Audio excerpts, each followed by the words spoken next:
Hi, welcome to Morning Market Call. I'm Jeff Butler, and with me today I have Willy Foot.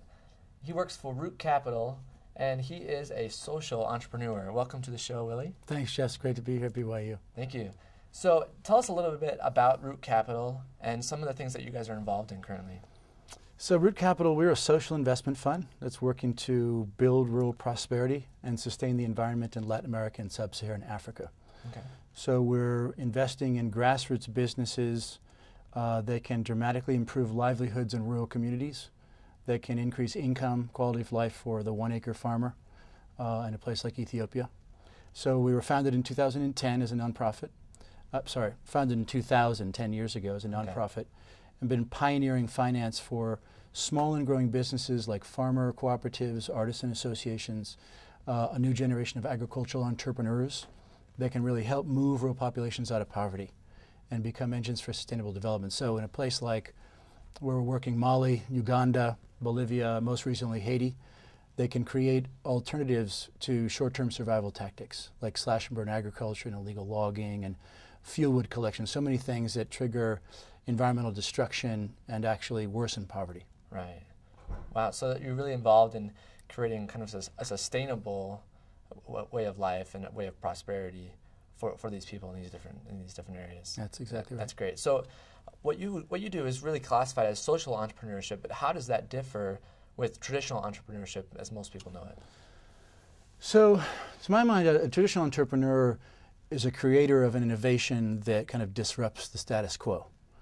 A social entrepreneur, one could argue, is doing all that, but trying to advance systemic kind of change models that can really flip a system and can be adapted by others and kind of go viral and spread. Okay. So in the case of Root Capital, what we're trying to do is basically say, look, you've got a farmer cooperative in northern Uganda that doesn't have the hard assets or maybe the financial sophistication that the bank needs, and so they're unbankable.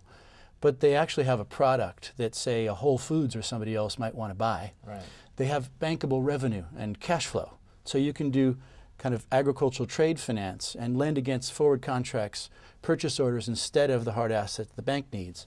And the purpose there is, hey, if we can prove the business case for lending to these otherwise unbankable businesses through smart use of global value chains, then maybe we can build off-the-shelf banking products that could be adapted by all sorts of local financial institutions, microfinance institutions coming up market, local banks coming down market, right, and not capture a market to build a moat around it, but capture a market to kind of change the world and prove the business case in a context of pretty deep market failures where these businesses don't have access to capital or technology or markets or managerial talent. So that's kind of right, social entrepreneurship versus simply creating value by disrupting the status quo just to create value. Right, okay. So could you share with us maybe a specific experience that you've had that kind of explains how this is different and how it might be interesting to students here at BYU? Sure. So I mentioned northern Uganda. So just in December, actually, we financed a business called the Gulu Agricultural Development Company. And this is in an area of northern Uganda that was ravaged for 25 years by the LRA, the Lord's Resistance Army. So you had roughly 61% of the population up there is below the poverty line, which is twice the poverty rate in Uganda. Yeah. United Nations, I think, estimates that about 1.4 million people, as a result of the fighting, were forced into internal refugee camps, so internally displaced people. Cut to about 2 years ago, and the fighting ended in 2006, and people start trickling out of their refugee camps, and they go back to their lives as subsistence farmers. And in that region of northern Ghana, cotton was the economic mainstay for decades. Okay. But because of the fighting, the local ginnery was shuttered for more than a decade. So a South African social entrepreneur shows up and starts to commercialize, rents and then rehabilitates the local ginnery, and comes to us and Acumen Fund, which is another kind of impact investment fund that we work with. And Root Capital is managing a $2 million loan to that ginnery so that they can buy, get this, they can buy cotton from 30,000 farmers, most of whom are either former combatants who are now getting involved in other activities, or their local population who see much less, a lot less support for violence because they're having kind of material improvements in their lives as subsistence farmers.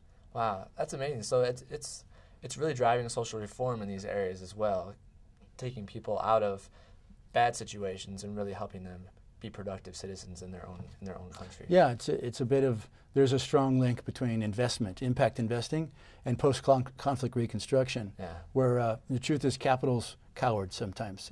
Most private foreign investment would stay on the sidelines for 10 years in a post-conflict country, but by lending in this case against forward contracts for the cotton with a European buyer, within a couple of years you can come in and really start rebuilding the livelihoods of local subsistence farmers. That's great. So give us maybe just a quick tip on how, if a BYU student is interested, how they might start getting involved in social impact investing. So I'll put a plug in for an industry alliance that we helped to launch, which goes back to the systemic change agenda. It's called the Aspen Network of Development Entrepreneurs, or ANDE.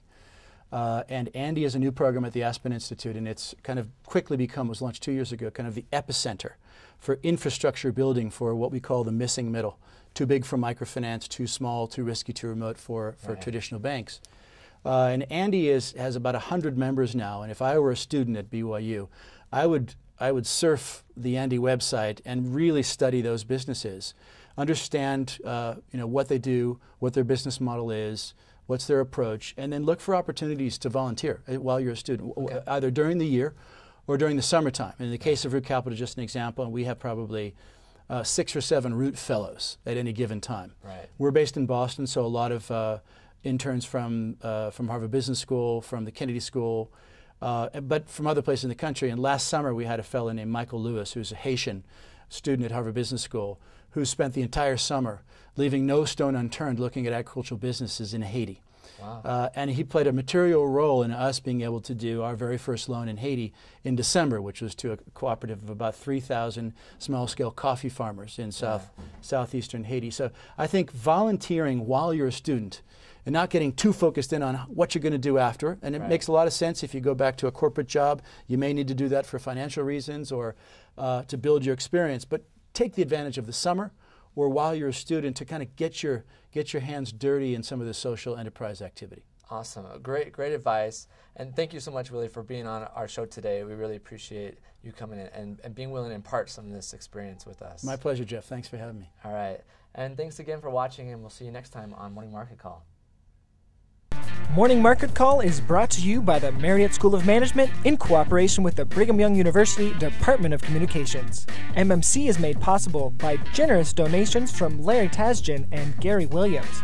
This show was produced by Jeff Butler, David Wood, and Doug Mumford, with line producing by Beth Grimmett. For more information, please follow us on Twitter and Facebook.